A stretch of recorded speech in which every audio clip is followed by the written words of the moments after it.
še tole. Vse bomo čisto hitro. Torej, po 25 letih, ki vidite Slovenijo, smo dosegli tisto, kar smo se takrat zastavili, so resnični vsi cilji. No, malo vas moram razočarati, jaz sem optimističen. Niso vsi cilji uresničeni, ampak tisto, kar smo govorili o Novi Švici, drugi Švici, se mi zdi, da je lahko za vogalom.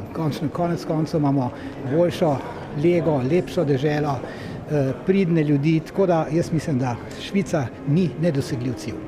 Kaj pa razklana politika? Ne, da je politika, recimo, ne razklana, to je močni izraz, ne, ampak da je skozi v nekih sporih, to je pa sijajno. Z stališča nas državljanov je odlično, da se politiki malo kregajo med sabo.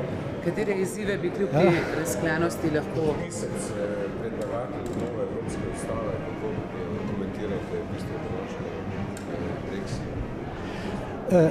Pravzaprav glede na koncept, model nove evropske ustave oziroma ustave Evropske unije, se mi zdi, da je približno vseeno, kaj se je zgodilo z Anglijo, Veliko Britanijo.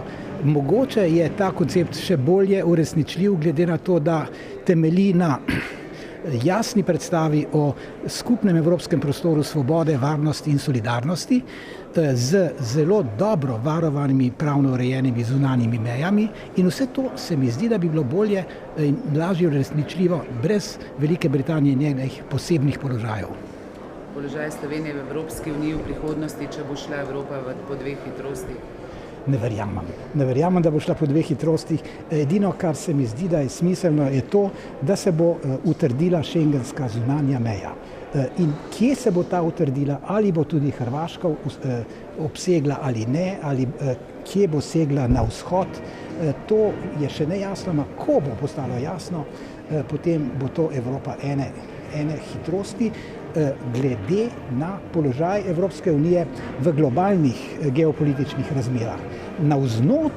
Znotraj urejenih zunanjih meja Evropske unije si pa vsi želimo čim več svobode, različnosti, jug, sever, vzhod, zahod, imajo različne kulture, poglede, tako da tu ni nič posebnega.